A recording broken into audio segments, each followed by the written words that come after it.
Hello everyone, this is Tanisha Chaudhary. Welcome back to our YouTube channel Vikas study point. आज human development से है मतलब हमारा मानव विकास की मानव विकास कैसे कर रहा। अब इस जनरेशन में हम कैसे बोल सकते हैं कि अगर हम चाइना की बात करें, जापान के, इंडिया की, कि ये जो देश है, इस देश के लोग विकास कर रहे हैं या ये देश विकास में है। ठीक है, हम बोलते हैं ना, हम पॉलिट साइंस में पढ़ते हैं या हम ज्योग्राफी में पढ़ते हैं डेवलपिंग कंट्री, अंडर डेवलपिंग या डेवलप्ड कंट्री। ठीक है, तो हम इसमें ये सारी चीजें देखने वाले हैं। तो आइए अपनी वीडियो की शुरुआत करते हैं। सबसे पहले, human development simply means the positive growth and progress in human habitation and livelihood, यानी मानव विकास का सीधा अर्थ है मानव आवास और आजीविका, सकारात्मक वृद्धि और प्रगति। यानी एक तरीके से कि हमारी किस हिसाब से ग्रोथ हो रही है। ठीक है, मानव विकास का सीधा अर्थ है कि मानव का आवास होना, एक ग्रोथ होना। ठीक है, वो वाली ग्रोथ नहीं, मतलब जो हम कहते हैं कॉम्प्लेन पी लो, हाइट बढ़ जाएगी, ग्रोथ होगी, वो वाली ग्रोथ नहीं। हेल्थ केयर की फील्ड में अगर हम समझे, एजुकेशन की फील्ड में हम समझे, हम लोगों के साथ कैसे रिलेशन बना रहे हैं, ठीक है, उस फील्ड में हम समझते हैं। ठीक, तो हमारी ग्रोथ तब होती है, ह्यूमन डेवलपमेंट हम तब बोल सकते हैं कि अब हाँ ह्यूमन डेवलपमेंट हमारा हो रहा है कब, जब हमारे पास पॉजिटिव ग्रोथ है एंड ह्यूमन हैबिटेशन में, लाइवलीहुड पे, रहने के तरीके में बदलाव आ रहा है कि हम कैसे रह रहे हैं, और आजीविका में सकारात्मक वृद्धि और प्रगति। अब जैसे अगर हम बोले कि कोई एक बंदा है और उस बंदे के पास अभी जॉब नहीं है, या मान लो बहुत लो सैलरी पे वो वर्क करता है, 8 to 10,000 है, एंड उस बेचारे के पास नहीं, मतलब वो इतना नहीं कर पा रहा कि वो दिन में 3 से 4 वक्त का बहुत अच्छा अच्छा खाना, लग्जरी फूड वो अफोर्ड कर पाए, कपड़े को अफोर्ड कर पाए। तो जैसे ही उसकी सैलरी में शिफ्ट आएगा, 8 से लेके 15 या 20 उसकी सैलरी जैसे ही आएगी, तो वो एक तरीके से हमें दिखना शुरू हो जाएगा कि हाँ यार, अब इसकी सैलरी अच्छी हो रही है, ये इसकी ग्रोथ हो रही है। ठीक है, अच्छे अच्छे कपड़े पहनता है, बाहर घूमने जाता है, अच्छा अच्छा खाता है, बाहर से स्विगी जोमेटो से मंगाता है। इसका मतलब उसकी जो लाइफ में ना, उस बंदे के लिए ऑप्शन बढ़ गए हैं। पहले उसके पास सिर्फ रोटी, आलू, सब्जी, दाल, चावल ऑप्शन रहते थे। अब उसके पास पास्ता, मंचूरियन, ठीक है, सुशी, ये सब अब उसके पास ऑप्शन में आ चुके हैं। अभी वो बेचारा सिर्फ अपने पेट भरने के लिए खा रहा था, अब वो अपनी जीभ की स्वाद के लिए खाना उसने शुरू कर दिया है। ठीक है, एंड ह्यूमन डेवलपमेंट, तो इसे ही हम डेवलपमेंट कहते हैं। Human development has a direct influence on the quality of life that human leads. मानव विकास का मानव जीवन की गुणवत्ता पर सीधा प्रभाव पड़ता है कि ह्यूमन डेवलपमेंट डायरेक्ट इन्फ्लुएंस करता है कि एक बंदा, जो हमारा मानव विकास है, कि एक बंदे की जिंदगी कैसे है, वो कैसे अपनी जिंदगी गुजार रहा है, उसको ग्रोथ मिल रही है या नहीं, वो आगे बढ़ पा रहा है या नहीं बढ़ पा रहा। ठीक है, आगे देखते हैं। The point to keep in mind while understanding the topic of human development is that people are the central aspect of this concept. मानव विकास के विषय को समझते समय ध्यान रखने योग्य बात यह है कि लोग इस अवधारणा का केंद्रीय पहलू हैं। यानी ह्यूमन डेवलपमेंट, मानव विकास, डेवलपमेंट कब हो रही है, जब मानव में यानी ह्यूमन में खुद उसमें ग्रोथ, उसकी ग्रोथ बढ़ रही है, ऊपर की तरफ जा रही है उसकी ग्रोथ। ठीक है, एंड और मतलब अब ह्यूमन डेवलपमेंट में हम जैसे रिसोर्सेज वाले चैप्टर में हमने पढ़ा, लास्ट में हमने जो चैप्टर पढ़ा था फॉर पॉपुलेशन एंड डेंसिटी, उसमें हमने ये देखा कि अगर हमारे पास लोग ही नहीं है और एक कंट्री के पास बहुत सारे रिसोर्सेज है, तो उस कंट्री का कोई महत्व नहीं है, उस कंट्री को कोई नहीं पूछने वाला, वो अंडर डेवलप्ड ही रहेगी, चाहे उसके पास कितना भी रिसोर्सेज है, कितना भी खनिज है उसके पास। पर जब लोग उसके रिसोर्सेज को यूज करेंगे, यूटिलाइज करेंगे, इस्तेमाल करेंगे, आगे बढ़ेंगे, तो उसका डेवलपमेंट होएगा। तो वहां पे भी लोग जरूरी थे एंड यहाँ पे भी लोग जरूरी हैं। Basically on we find that human development enlarge people choices and improve their lives। यानी मूलतः हम पाते हैं कि मानव विकास लोगों के विकल्पों को बढ़ाता है और उनके जीवन को बेहतर बनाने की कोशिश करता है। यानी जो ह्यूमन डेवलपमेंट है वो लोगों की चॉइसेस को क्या करता है, वो लोगों की चॉइसेस को बढ़ा देता है एंड इम्प्रूव करने की कोशिश करता है उनकी लाइफ को, उनकी जिंदगी को। जैसे मैंने एक बंदे का एग्जांपल दिया जिसकी सैलरी बेचारे की 8,000 है। ठीक है, ये बेचारा हम मान लेते हैं कि ये मजदूरी करता है, किसी फैक्ट्री में काम करता है। जैसे इसकी ग्रोथ होगी, अभी किसी कंपनी में चला गया, इसकी सैलरी 15 से 20 हजार हुई, तो इसके पास ऑप्शन बढ़ गए। अभी ये सिर्फ दाल चावल अफोर्ड कर सकता था, सिर्फ आलू अफोर्ड कर सकता था, चीनी अफोर्ड कर सकता था, गेहूं अफोर्ड कर सकता था। अभी ये क्या है, अभी सुशी अफोर्ड कर पा रहा है, ठीक है, एंड मंचूरियन अफोर्ड कर पा रहा है, बाहर घूमने जा रहा है, मूवी देखने जा रहा है, ठीक है, आराम से अपनी लाइफ को लग्जरी तरीके से एंजॉय कर रहा है, जो उसे चाहिए, मतलब उसकी चॉइस एक तरीके से एक्सपेंड हो गई। तो जब ये हमारी चॉइस एक्सपेंड हो जाती है, इसे ही हम कहते हैं ह्यूमन डेवलपमेंट, ठीक है।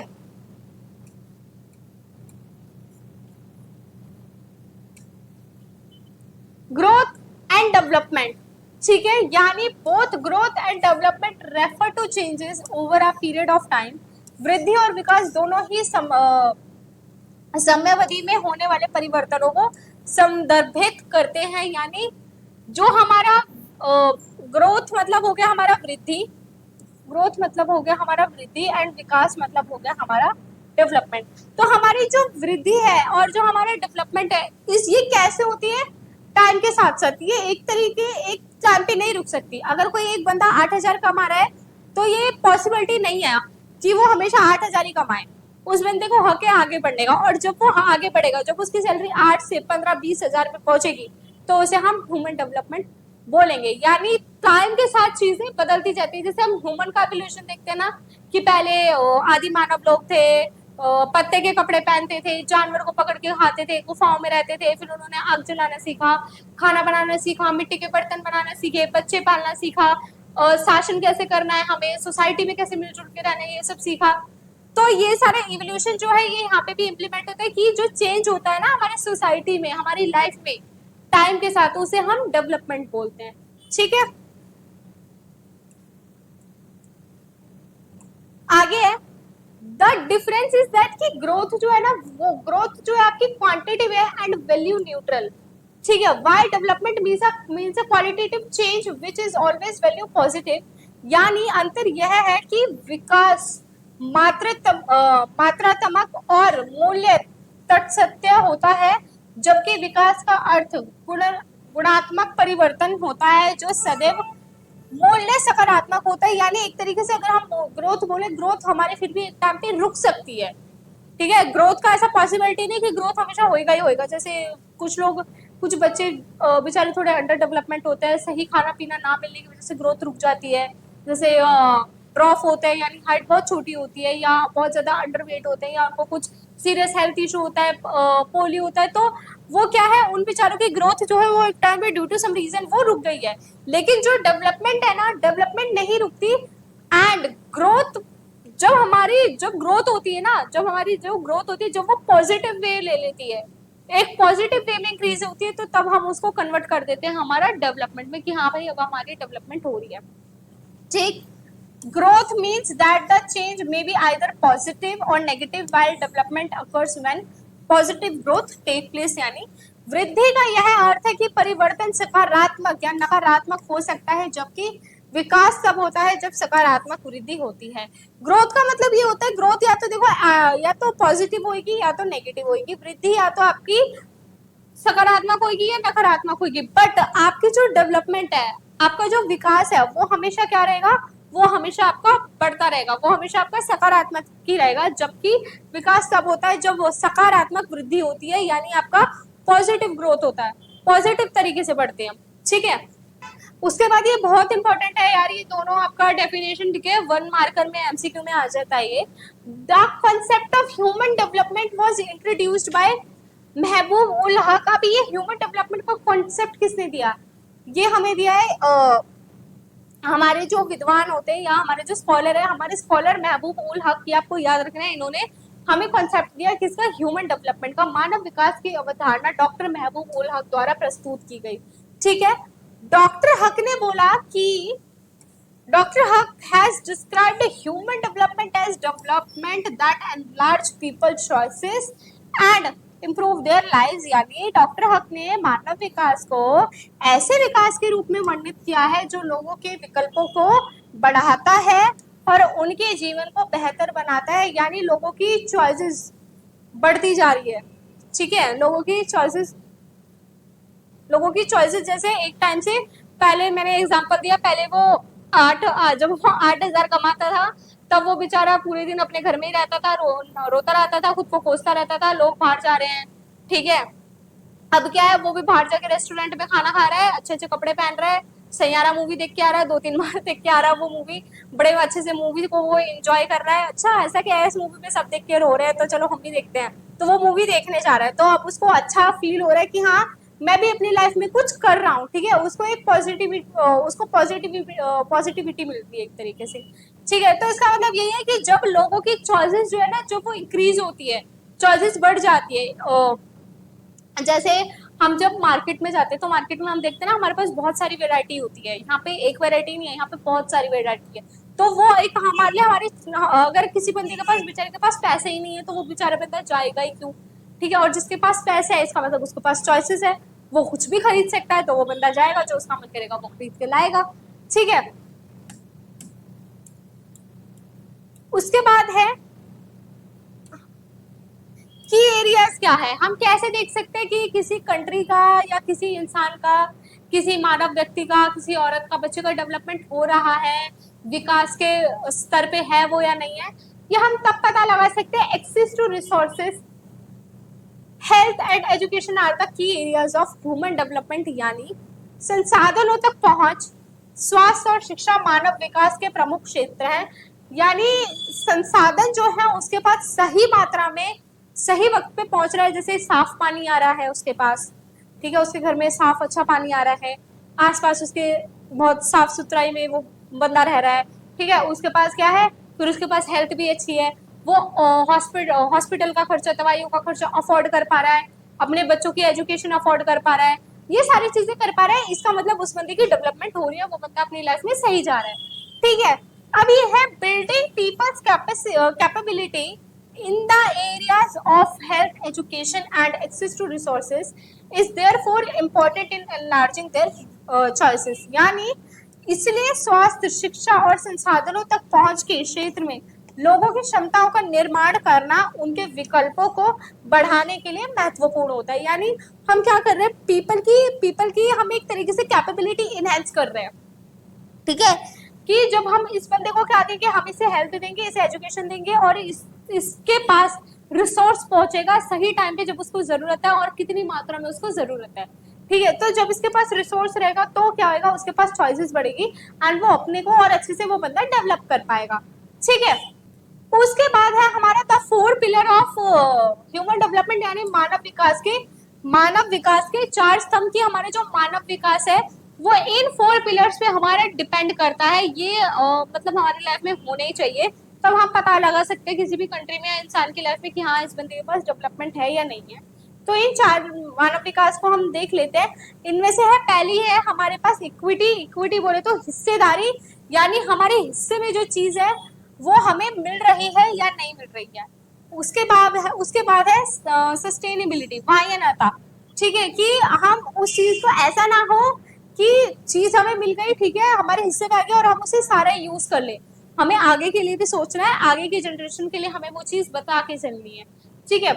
उत्पादकता, एक बंदे की कितनी कैपेबिलिटी है काम करने की, जैसे अगर मैं मेरी बात करूं तो मेरी कितनी कैपेबिलिटी है कि मैं कितने सब्जेक्ट एक दिन में पढ़ा सकती हूँ, कितने घंटे तक पढ़ा सकती हूँ और कितना काम कर सकती हूँ, ठीक है। उसके बाद है आपका एम्पावरमेंट, अधिरिक्ता, अपने लिए मतलब एक तरीके से वॉइस उठाना और अपने लिए एक यूनिटी, अपने लिए काम करना, अपने बारे में सोचना, ठीक है। आगे आइए देखते हैं इसके अप्रोचेस को। तो सबसे पहले इसकी, सॉरी ये अप्रोच नहीं है आपकी, ये पिलर्स है आपके, अप्रोचेस आपकी बाद में आएंगी। सबसे पहले आपका जो पिलर आ रहा है बच्चे वो आपका आ रहा है इक्विटी। इक्विटी का मतलब होता है, equity refers to making equal access to opportunity available to everybody, यानी समानता का अर्थ है सभी के लिए अवसरों तक समान पहुंच उपलब्ध कराना। इक्विटी का मतलब है हिस्सेदारी, कि सही वक्त पर सही मात्रा में ये सामान आपके पास पहुंच रहा है या नहीं पहुंच रहा। The opportunities available to people must be equal irrespective of their gender, race, income and in the case और class, लोगों को उपलब्ध अवसर उनके लिंग, नस्ल, आय और भार के मामले में जाति के आधार पर भेदभाव किए बिना समान होना चाहिए, यानी एक तरीके से ऐसे समझते हैं कि जो अपॉर्चुनिटी लोगों के पास जो अवेलेबल है वो उनके पास इक्वल तरीके से होनी चाहिए एंड इक्वल हमें देनी चाहिए, उनके जेंडर को ना देख के, उनके रेस को ना देख के, क्या कलर है, क्या इनकम है, क्या जात है इसकी, क्या इसकी बिरादरी है, हर बंदे के पास जितनी चीज की उसे जरूरत है उतना चीज उसके पास सही समय पर पहुंचना चाहिए, तब हम कहेंगे हाँ यहाँ पे इक्विटी का जो रूल है, हिस्सेदारी का जो नियम है यहाँ पे वो फॉलो हो रहा है। ठीक है, आगे देखते हैं। अब है हमारे सेकंड पॉइंट जो है हमारा सस्टेनेबिलिटी। सेकंड पिलर है हमारा सस्टेनेबिलिटी यानी वहनीयता। इसका मतलब है sustainability means continuity in the availability of opportunity. स्थिरता का अर्थ है अवसरों की उपलब्धता में निरंतरता, यानी to have sustainable human development each generation must have the same opportunities.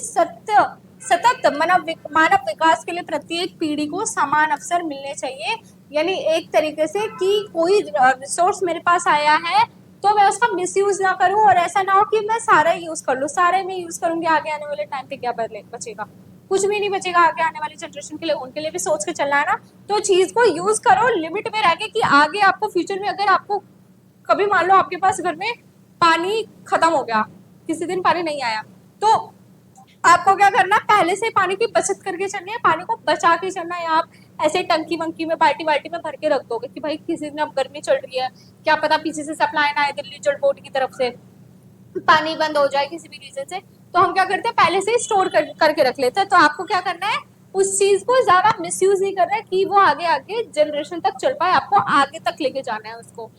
जो चीज मेरे पास आई है वो मैं दूसरे बंदे को दे रही हूँ। जैसे मेरे पास एजुकेशन थी, हमारे टीचर ने हमें पढ़ाया, अब हम एजुकेशन आपको दे रहे हैं। और अगर यहाँ पे भी आप में से कोई बच्चा देख रहे हो जो टीचर बनना चाह रहे हो, तो वो मेरे से पढ़ के या स्कूल टीचर से पढ़ के आप उस एजुकेशन को आगे दोगे, तो वो एजुकेशन एक जगह सीमित नहीं रह रही है, वो आगे जनरेशन टू जनरेशन वो चलती चली जा रही है। ठीक है, उसके बाद हम देखेंगे कि all environment, financial and human resources must be used keeping in the mind of the future। सभी पर्यावरणीय वित्तीय और मानव संसाधनों का उपयोग भविष्य को ध्यान में रखते हुए किए जाना चाहिए, कि हमारे पास जितने भी नेचुरल रिसोर्सेज हैं उनको हम आगे जनरेशन के लिए भी रखें, उनके बारे में भी सोचें। ठीक है, और है misuse of any of these resources will lead to future opportunities for future generation. अगर हम इस चीज का, इन चीजों का हम ज्यादा मिसयूज करेंगे तो आगे आने वाली जनरेशन के लिए, आगे आने वाले टाइम के लिए क्या रहेगा, हमारे लिए वो चीज नहीं रहेगी। और इससे क्या होगा, तो हमने क्या करा, एक्सप्लॉइटेशन करा है ना एक तरीके से, कि हमने क्या करा, हमने उस चीज को सारा रख लिया एंड हमने सोचा ही नहीं। तो हम कहते हैं ना कि यार हम अच्छे इंसान तब बनेंगे जब हम अपने बारे में नहीं दूसरे के बारे में भी सोचे। तो हमें आने वाली जनरेशन के बारे में भी सोचना है, चीजों का मिसयूज हमें नहीं करना है, आगे के लिए भी हमें सेव रखनी है।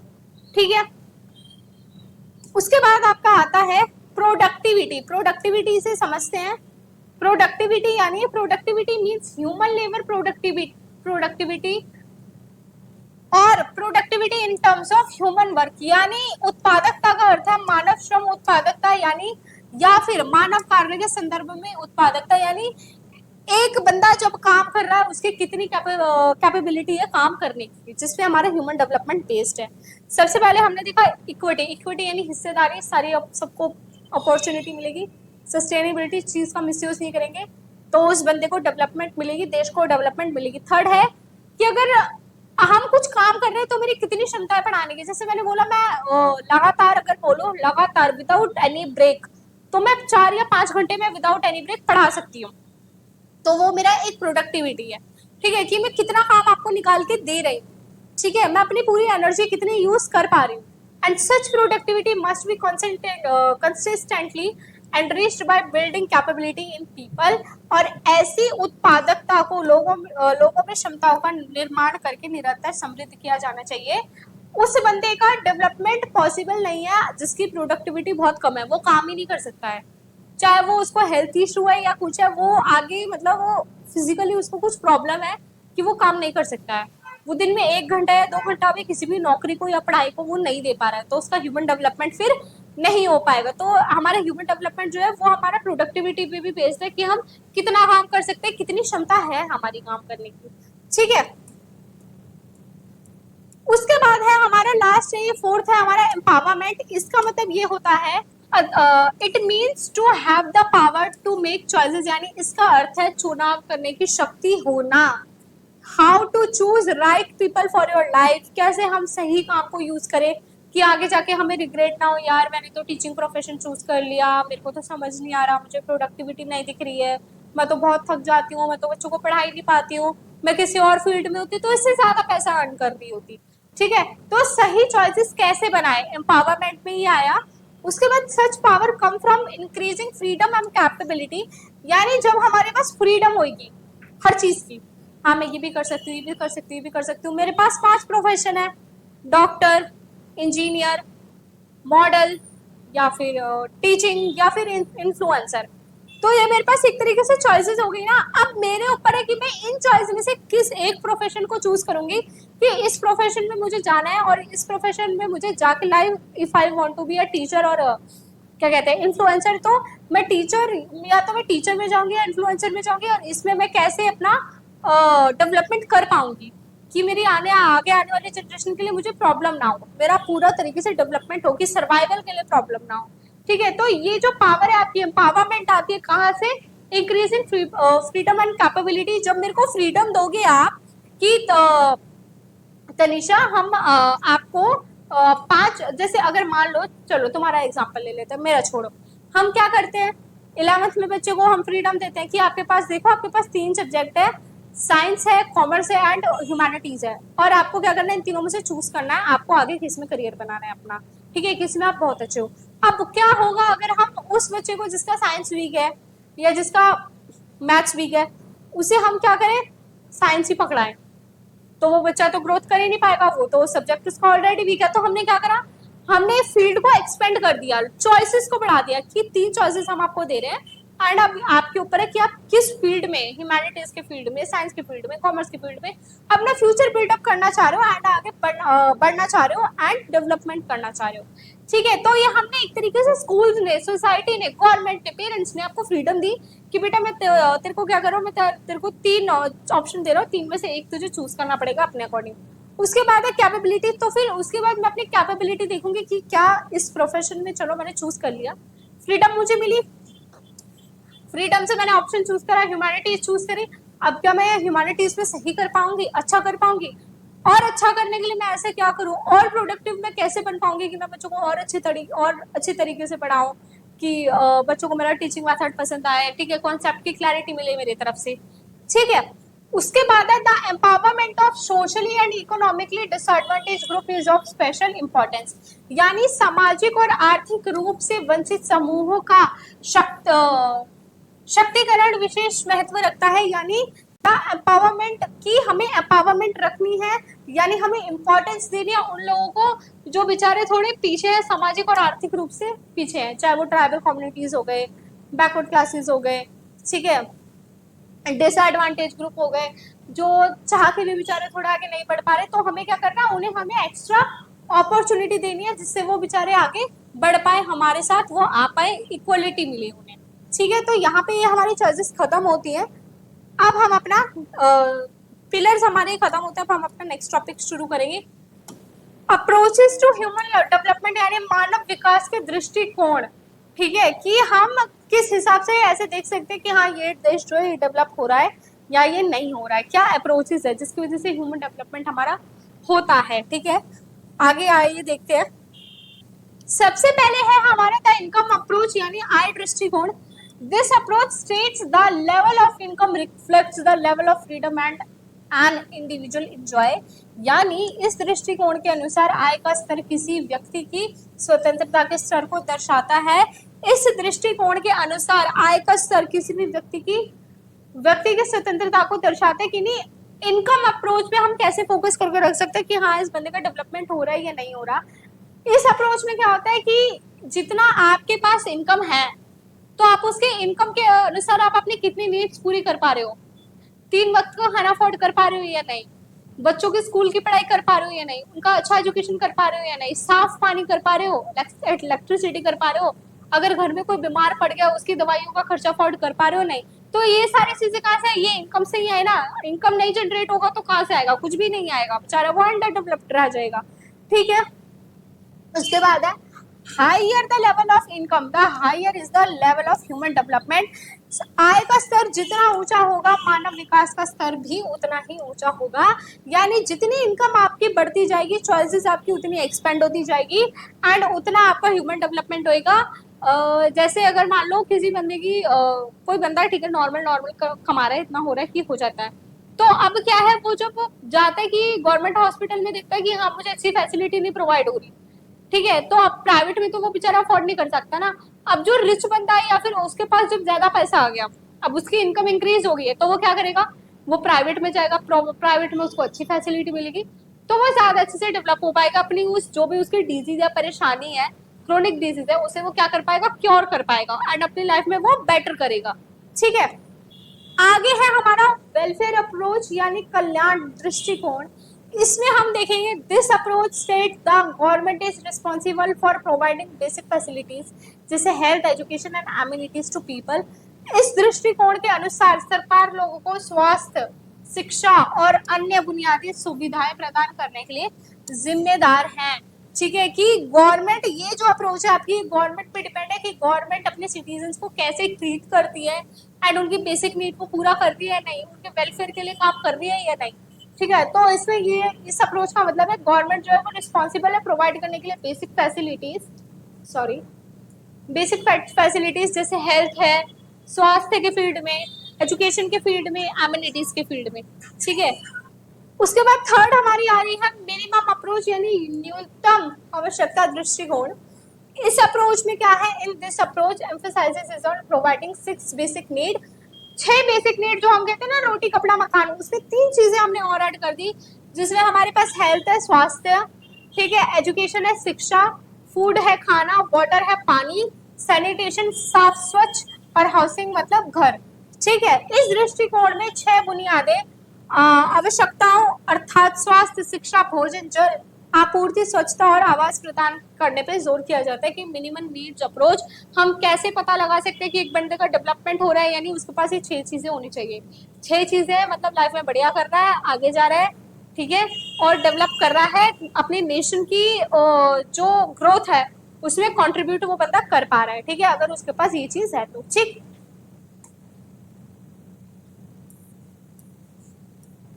लास्ट है हमारी कैपेबिलिटी अप्रोच। इसमें हम देखेंगे this approach is associated with Amartya, professor Amartya Sen, इससे भी 1 मार्कर जरूर बनता है, प्रोफेसर अमर्त्य सेन और जो हमारे डॉक्टर महबूब जो है उनसे दोनों से 1 मार्कर बन जाता है। ये अप्रोच हमारी, उनकी जो अप्रोच है वो बेस्ड है ह्यूमन डेवलपमेंट की, इनकी अप्रोच बेस्ड है कैपेबिलिटी अप्रोच पे यानी क्षमता दृष्टिकोण पे। This approach is associated with professor Amartya Sen. यह दृष्टिकोण प्रोफेसर अमर्त्य सेन से जुड़ा हुआ है। Building human capabilities in the areas of health, education and access to resources is the key to including human development. यानी स्वास्थ्य, शिक्षा और संसाधनों तक पहुंच के क्षेत्रों में मानव क्षमताओं का निर्माण मानव विकास को बढ़ाने की पूंजी है। कि जब हम बिल्ड कर रहे हैं किसको, ह्यूमन की कैपेबिलिटी को हम बढ़ा रहे हैं, उसको हम ऑप्शन दे रहे हैं हेल्थ में, एजुकेशन में, और उसको बंदे को सही टाइम पे सही रिसोर्स मिल रहा है, तो क्या होगा, यहाँ पे ह्यूमन डेवलपमेंट होएगा। स्वास्थ्य, शिक्षा और संसाधन जब उस बंदे के पास पहुंचेंगे तो इसमें क्या होगा, उस बंदे की मानव विकास जो होगा उस बंदे का वो बढ़ेगा। ठीक है, वो ऊपर की तरफ जाएगा, वो इंक्रीज होएगा। समझ आया आप लोगों को? आज के लिए इतना ही। Thank you so much for all and मिलते हैं हमारी नेक्स्ट वीडियो में।